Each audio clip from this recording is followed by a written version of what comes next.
obviously, there obviously is always some good, but our ability to sustain and finish is where, we still are not close to where we need to be. And the second half kind of showed that. And I mean, I would give them a lot of credit in their ability to stick with what they needed to do and what they wanted to do. And in the long run, probably wore us down a bit. And, we weren't able to sustain and maintain some things in the second half.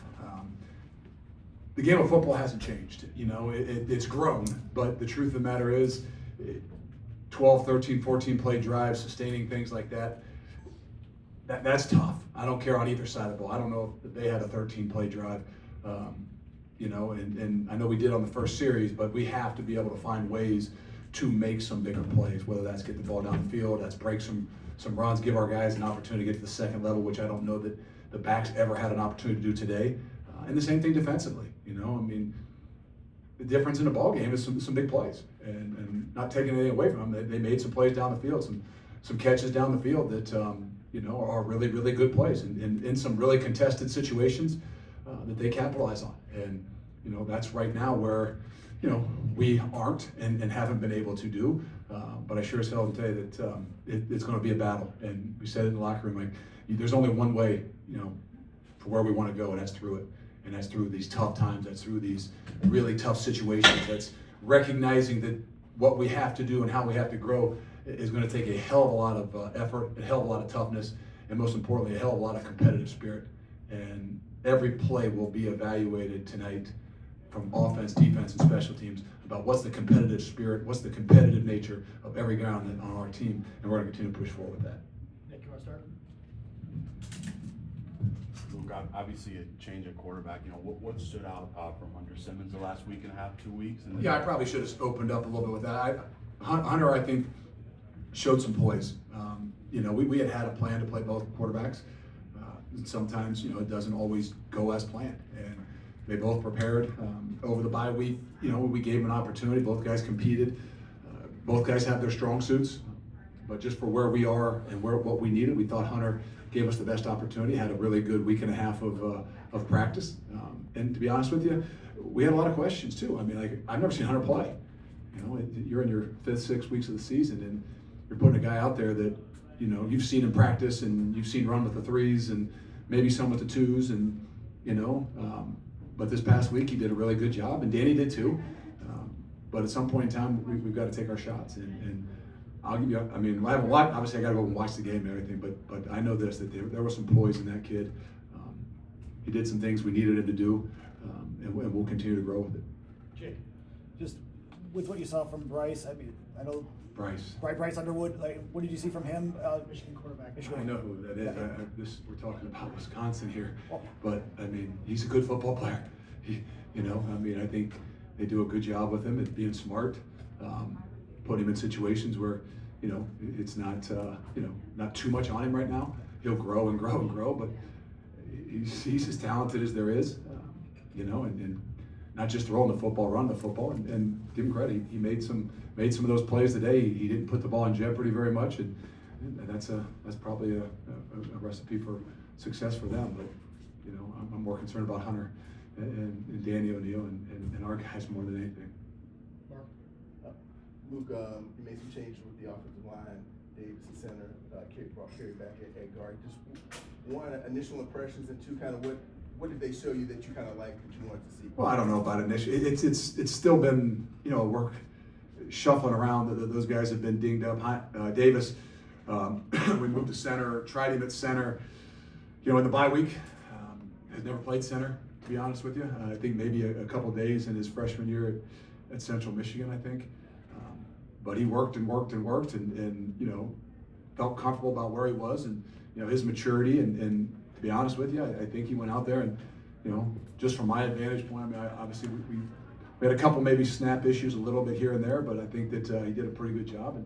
And Kerry's been not a guy that could practice a whole lot. He had been the backup center, and then he had been hurt, and he's still a little bit probably tough for him to snap. So we were able to move him to guard. But even those guys, throughout the last week and a half of practice, it's not like they've even been able to work together. Just getting us to the point where we're healthy enough to go play on Saturdays. It's been a little bit difficult, but You know, those guys showed us some stuff. We got to get better. I mean, obviously, we got to be able to sustain things. We got to be able to get our backs to the second level. But I think that they battled their asses off. They competed. They gave us some energy and momentum. We just got to find a way to create more. Colton. Luke, when you talking about burning down, were you talking maybe more about the defense? Because that unit was on the field for over 10 minutes in the third quarter, and they played really well, obviously, but it just seemed like that was a factor later on. Yeah, it still comes down to making plays, and you know, and overcoming plays that are made. You know, whether they throw a ball down the sideline in the first half and great coverage by Matt Young, and the guy makes a great play. Second half, they throw a ball down the sidelines and great catch. They call him out of bounds. They review it. They put, he's in bounds. And we aren't able to recover from some of those things, and that's a little bit of the wear and tear.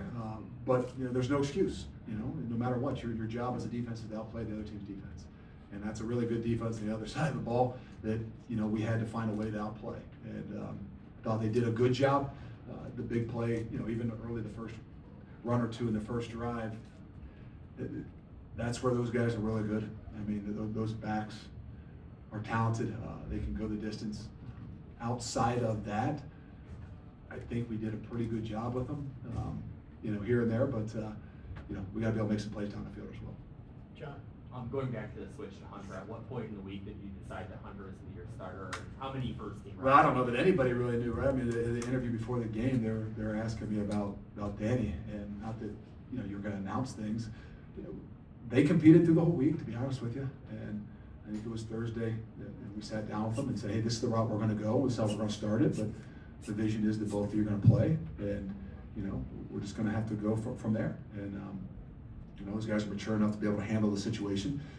So Friday was probably the one day where Hunter had an opportunity to be at the helm for most of the day.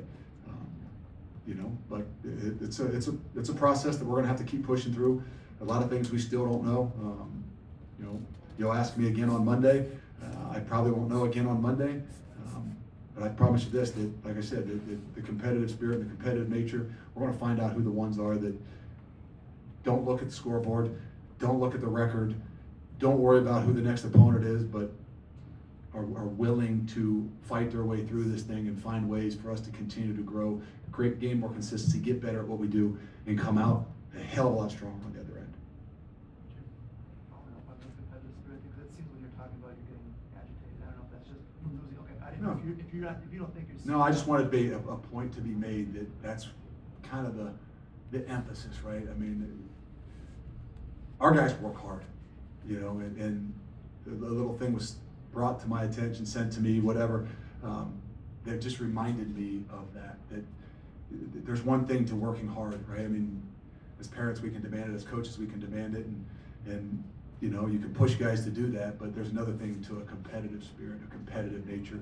When the ball goes down, when someone punches you in the mouth, when there's 10,000 people screaming and hollering, that's when you find out what guys are. And we've all seen them. I've seen some lazy guys that I've had as a coach, and they don't practice very well, and this, that, and the other thing. And all of a sudden, you go out to a game, and it's like, whoa, there's a different competitive spirit and nature, and that's just what we've been continuing to try to say. Hey, this is what we got to promote. This is what we got to push. This is what we got to recognize, and this is what we need to bring out in ourselves. It's not agitated. It's not we don't have it. It's just hey, this is what we're going to ID. This is what we're going to identify, and this is how we're going to grow. You could have used your timeouts at the end. Did you consider that at all? Yeah, if we had got to stop, it was going to be the timeouts. I thought that where we were and how many points we needed to have opportunities on offense. The one was right before the 2-minute warning, just to say, hey. But the truth of the matter is I said, guys, we get a stop. We get them to third down in a situation where maybe they have to throw the football to keep the ball. Then we're going to call the timeouts. And then we're going to give our offense shots with timeouts, as opposed to putting ourselves in a situation where, you call them and then you can't stop them. It was more put on our eyes, like stop them, call the timeouts. We'll give our offense the ball back. We'll have the timeouts with the situation so that we can play football. That was kind of the decision. Cool. So kind of tagging on that, is it frustrating that you end up not calling the timeouts and then they're running no huddle at the end there? No, I don't. That's part of the game. If they choose to do that, they choose to do that. Those are just things you gotta remember, and you play better. Next. We'll bring Wisconsin